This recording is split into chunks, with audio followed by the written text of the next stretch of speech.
The biggest mistake that most entrepreneurs make when looking for business funding is going to big banks like Chase, Bank of America, and Wells Fargo. So in this video, I'm going to tell you why that's a huge mistake and what banks you should actually be going to instead so you can secure the bag for your business. Let's begin. Now, if you're an entrepreneur, you've either made this mistake or are even probably in the process of making it right now, but either way, it's fine because I've made it myself. However, along my journey of business credit, here's one of the biggest lessons that I've been able to learn. You want your business to get the most amount of money in funding as possible, so naturally you think you're supposed to go to big banks like Chase, Capital One, Citibank, and Wells Fargo in order for you to do so.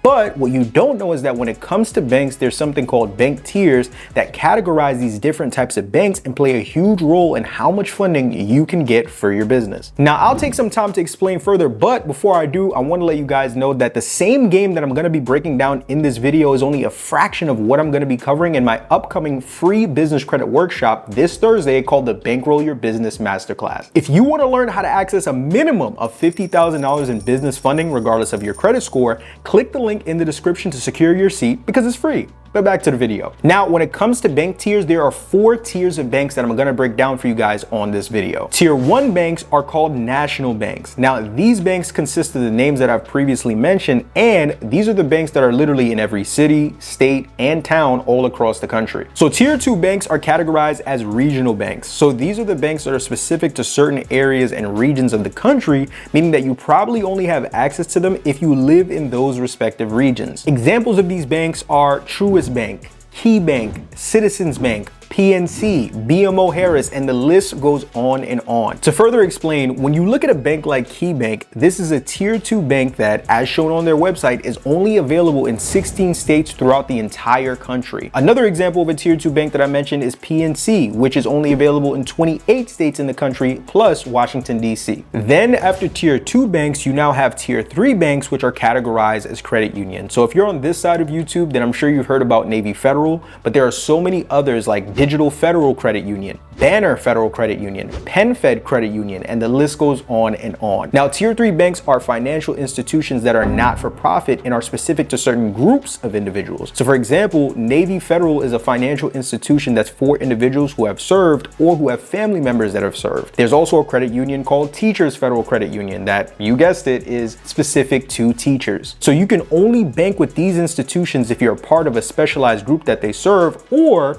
you make a donation to a charity or council that they're a part of. Then finally, you have Tier 4 banks, which are subprime financial banks. Now, I won't go too much into banks like these, but they are backed by financial companies like Elan Financial and Synchrony Bank, but more on that for another video. Now that you understand bank tiers, the question now becomes, why is this information important to my business funding process? Now, the reason why it's important is because you've been prioritizing Tier 1 banks for business funding, but what you need to do is focus on getting funding from Tier 2 and Tier 3 banks. Why?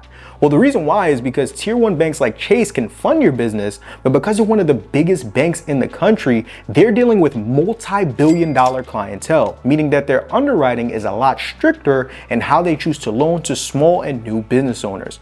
So they may give you as a small business owner $5,000, $7,000, $10,000 to start, but what if I told you that you could get access to $10,000, $20,000, $30,000 to start?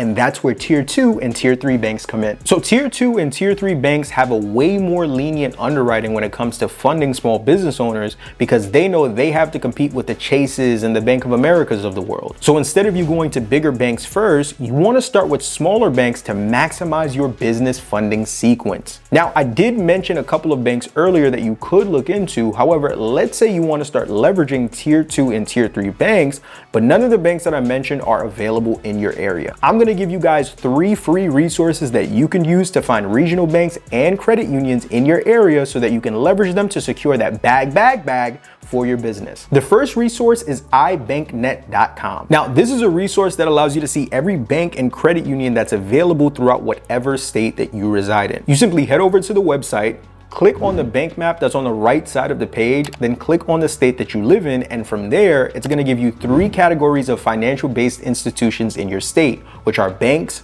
credit unions, and federal savings associations. Now, you can click on banks or credit unions and it's gonna give you the name and address of every bank in every city of whatever state that you live in. Now, the second resource is a website that's called bankbranchlocator.com. Now, the main difference between this and ibanknet.com is that this website only shows you banks and not credit unions, but one perk that it has compared to the other two resources is that it makes finding banks you may be interested in way more efficient. So this website works one of two ways. Either you can provide your address and see all the banks within your area, or you can provide the name of a bank that you may have heard about through the grapevine and see how close that bank is to whatever city that you live in. What's great about Bank Branch Locator is that for your address, you can provide your zip code and the website will provide every bank within 1, 5, 10, or 25 miles that you can look into, along with their address, phone number, branch hours of operations, and their website. And the third and final resource is a website called financialfitnessassociation.org. Shout out to my guy Dominique Brown of Dispute Panda and 30 Day CRA for putting me onto this resource. Gotta give credit where credit is due, business credit that is. But if you go to this website and click on the tab that says partners, you're gonna get a list of 30 credit unions that you can look into to become a potential member for business funding. Now, because all of these credit unions are listed on this website as partners of the FFA, that essentially means if you become a partner of the FFA, which costs $8 a year to join, you're eligible to also join these credit unions and apply for funding. However, after doing some research, not all of the websites directly promote this on their page. So to save you guys some time,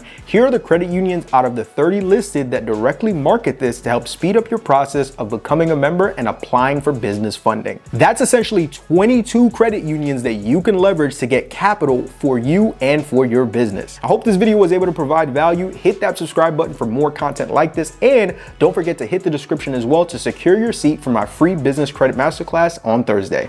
Peace.